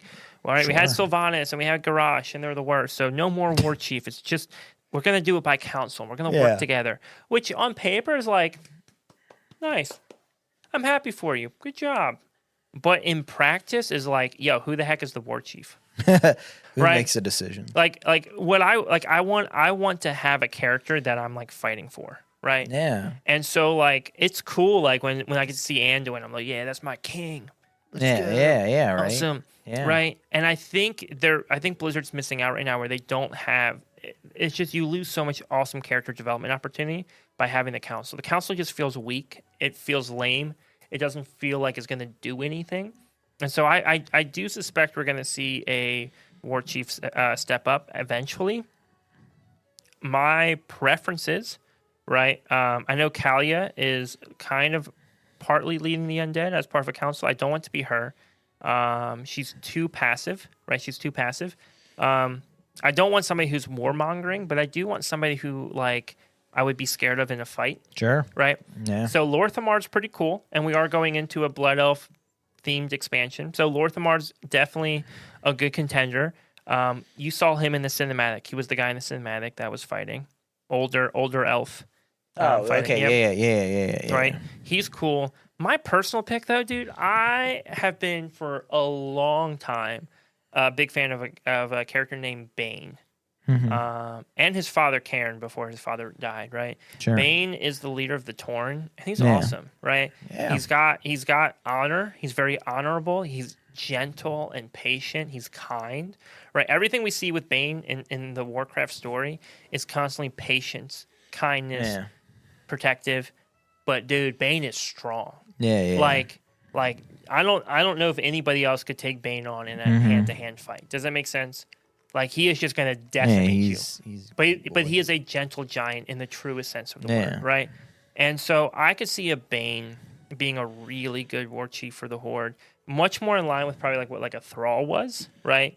Where it's like, hey, look, my goal isn't conquering Kalimdor, right? Sure. My goal isn't the absolute demolition of the Alliance, but I will do what needs to be done to protect people. I will do it with honor, and I'll do it with excellence. Bane also allows the Horde to become this more Azeroth-centric group, right? Where it's kind of like, no, like the Horde are actually trying to live in harmony with people around them, not in opposition with people around them. But sometimes that does mean stepping up and fighting, right? Sometimes that does mean conflict, especially if you believe what you're doing is for the greater good, right? Sure. So I think Bane could be a really cool war chief. Or Sylvanas comes back and she becomes war chief. Sylvanas. I actually still to this day hate how they use Sylvanas. I thought Sylvanas becoming war chief had so much story potential, and they flushed it just to be like, oh, it was the jailer manipulation. Because the thing about Sylvanas was she always worked in the shadows, right? And I know she's not coming back as war chief. If she does, I'd actually be happy, but she's not. It's definitely not happening. But the problem with Sylvanas was she always had to operate in the shadows because she was the leader of the Forsaken, doing kind of some sketchy things, more so shadow organizational type stuff. I was hoping when she became the leader of the Horde that you would see this character arc for Sylvanas where she had to learn how to lead from the light, not from the shadows, right? That she would have to lead from out in the open, and it would actually change her character to being like, okay, I actually have to learn how to like be this representative that people can be proud of, and somebody honorable, somebody right who represents the best of the Horde, rather than just become this like warmongering machine for the sake of sending more souls to the maw, right? Like that was kind of stupid. That was terrible. I actually thought they had the setup to make the best ever character arc for Sylvanas. And they just decimated it, right? They just drilled it to the ground. Yeah, they destroyed it. So that's that. I would like to see Bane become leader of the Horde. I think he's earned it. I think he's been around. And don't do the Vol'jin thing with him. Don't make him leader of the Horde for like one expansion where he doesn't show up at all. Yeah. And then make someone else. Like there was a troll named Vol'jin who became leader of the Horde. I love Vol'jin. You actually met him in Shadowlands. Sure. He became a Loa. Remember, it was that troll that becomes a Loa. Okay, never mind. Yeah. Don't remember anything. It had to do with the Ardenweald. Story. You're all good. But Chicken, I think that's all the time we have for the podcast today. We're so excited to record with you live in person. This probably won't happen again anytime soon But if you do prefer maybe a more video-centric podcast experience, we could talk about what it looks like in the future to maybe find some way to do it on a easier to replicate scale. Driving out here and doing it here can be a lot during the week. So, but we really enjoyed it. Sorry, normally I'm pretty good at wrapping up the podcast, but this is just so different. So thank you so much to all our Patreon supporters. If you'd like to support us on Patreon, there's a link down below in the description. It would be huge. Also, if you want to hang out and chat with us during the week, there's a link to my Discord down below. Come hang out. Come chat with us. And also links to other socials and whatnot down there. And we like to always say this, but if you're out there looking for a guild, trying to find people to game with that you're excited to spend time with, who are not toxic, a place that you can actually learn how to do M+, do raids, or even just like have friends to farm old content with. Our guild, Astra, is a wonderful guild. Pop into my Discord. Let me know you're interested in joining Astra. My Discord is not the guild Discord. I want to clarify. Sometimes that confuses people. We just don't post our guild Discord link out there publicly. And so if you're curious about finding out more, you can hop in Discord and ask us, and we'd be happy to answer that. But thank you so much. We're excited for the next 52 episodes of this podcast. And maybe we'll be back in these seats 1 year from today. True. Thanks for 1 year. Thank you for 1 year.